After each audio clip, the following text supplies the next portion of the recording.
এই হচ্ছে মায়াপুরের ঠাকুর নিমাইয়ের জন্মস্থান।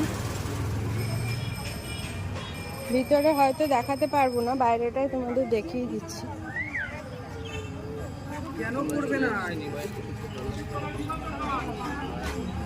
এখানে আসলে মন একদম ভরে যাবে তোমাদের।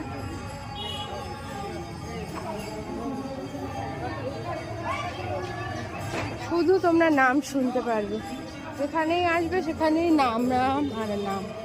সত্যি অন্য কিছু মনে আর মানে মন একদম শুধু নামেই ভরে থাকবে, এরকম একটা ব্যাপার। চল তোমরা দর্শন করে নাও বাইরে থেকে, ভেতরে তো ভিডিও অ্যালাউ নেই। এই হচ্ছে আমার রাধারানী, এই রাধারানী, এই হচ্ছে আমার ছোট্ট রাধারানী, এই হচ্ছে আমার কেষ্ট ঠাকুর। চলে গেছে ওরা ভেতরে, তো চল।